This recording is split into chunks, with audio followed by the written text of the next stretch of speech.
दोस्तों नमस्कार।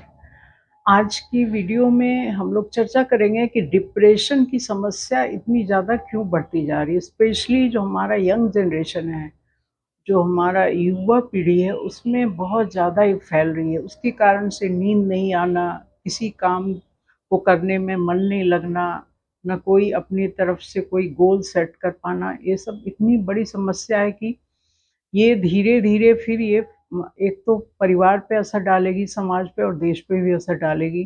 क्योंकि फिर जब हमारी युवा पीढ़ी भटक जाएगी, तो फिर आगे कुछ भी हो पाना ज़रा मुश्किल हो जाएगा। तो इस पे हम चर्चा करते हैं। ये जो बढ़ती हुई डिप्रेशन की समस्या है, इसको मेनली 3 भागों में हम बाँट सकते हैं। सबसे पहला है कि पश्चिमी सभ्यता का इतना ज़्यादा प्रभाव है, हमारे समाज पे, हमारे दिमाग पे कि हम सिर्फ़ भौतिकवादी होते जा रहे हैं। भौतिकवादी होने की वजह से जो भौतिक चीज़ें हैं, वो इतनी ज़्यादा बढ़ गई हैं और उनके इतने ज़्यादा हर जगह मीडिया पे, सोशल मीडिया से लेके इलेक्ट्रॉनिक मीडिया पे इसके एड्स भी इतने ज़्यादा आते हैं कि हमको ये लगता है कि ये चीज़ आ जाएगी तो हम खुश हो जाएँगे, या ये चीज़ अगर नहीं है हमारे पास तो हम दुखी हैं, मतलब हम बहुत पिछड़े हुए हैं।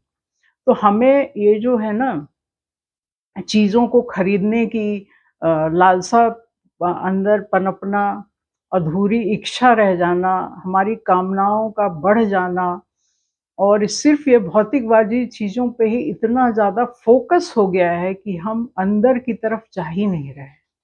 और पैसे पे इतना ज़ोर हो गया है कि पैसा कैसे भी आना चाहिए, और पैसा हम किसी भी अपने सामाजिक मूल्यों को तोड़कर, उसका ध्यान ना रखते हुए हम बस पैसा कमाएँ और ये चीज़ें हमें हासिल हो जाएँ।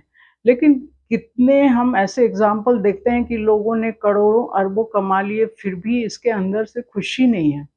क्यों? क्योंकि वो अंदर से उसकी आत्मा तृप्त नहीं हो पाई, संतोष नहीं आ पाया उसके अंदर।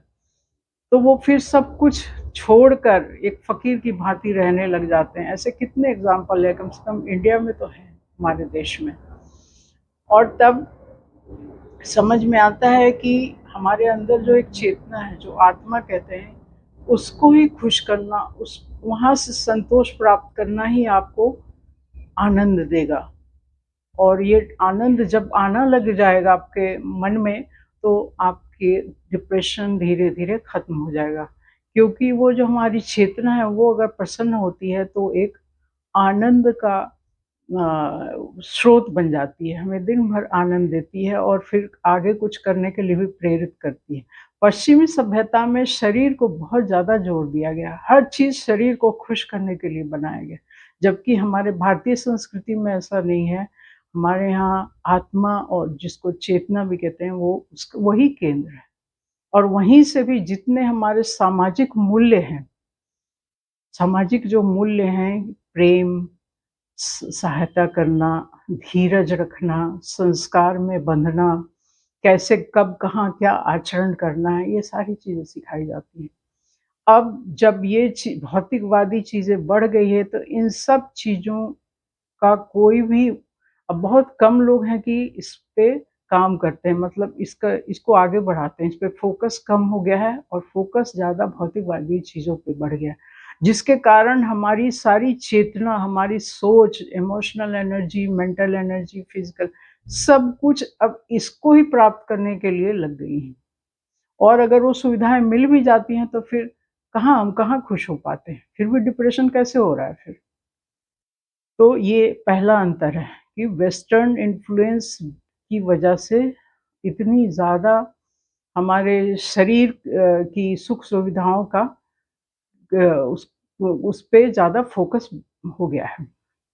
दूसरी और वजह है कि अब हमारे अंदर की जो गुण हैं, आंतरिक गुण हैं, प्रेम, सहिष्णुता, लव, सिम्पैथी, धीरज होना, एक सहायता करना, सही व्यवहार करना, और ये इन सब चीज़ों पे अब कोई भी ज़ोर नहीं है। उसकी वजह से हमारी बुद्धि भ्रमित हो गई है, हमारी बुद्धि काम ही नहीं कर रही, गलत दिशा में जा रही है। उस बुद्धि का इस्तेमाल बाहर की चीज़ों पे हो रहा है।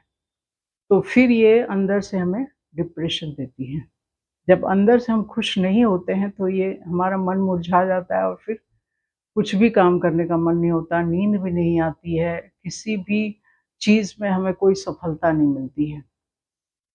तीसरा कारण है कि हम ये फ़ोर्स्ड जो कंज़्यूमर हमें बनाया जा रहा है मीडिया के द्वारा, इसकी वजह से एक तो है कि हमें लगता है कि हम जो हमारे पुराने मूल्य थे, वो गलत हैं और ये जो चीज़ आ रही है ये सही है और हमारी युवा पीढ़ी इसी में भटक जा रही है।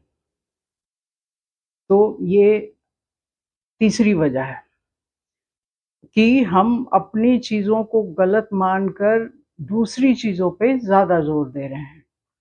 इससे फिर डिप्रेशन और बढ़ता जा रहा है। तो जो हमारे कारण है उसी में कुछ समाधान भी छुपा हुआ है।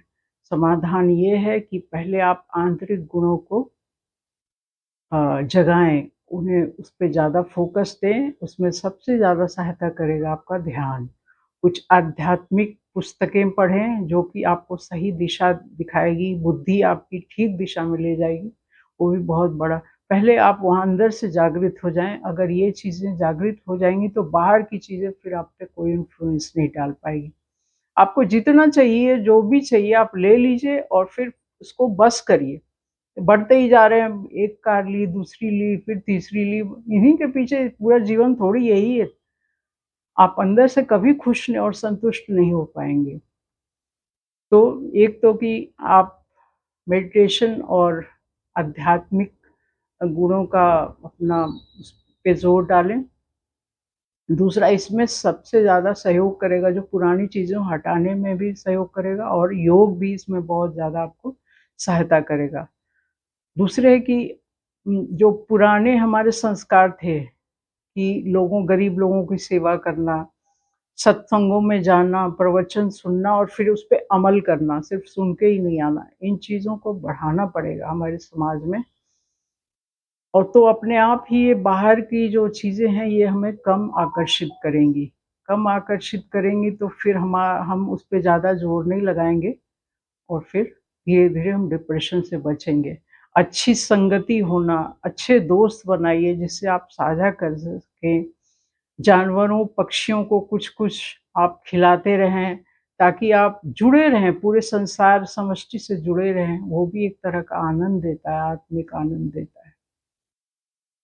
तो आप इन चीज़ों को ज़्यादा इस पे ज़ोर डालें और आशा करती हूँ कि ये जानकारी अच्छी लगी होगी। अगर अच्छी लगी है तो उसको कृपया लाइक, शेयर और सब्सक्राइब करें। Thank you.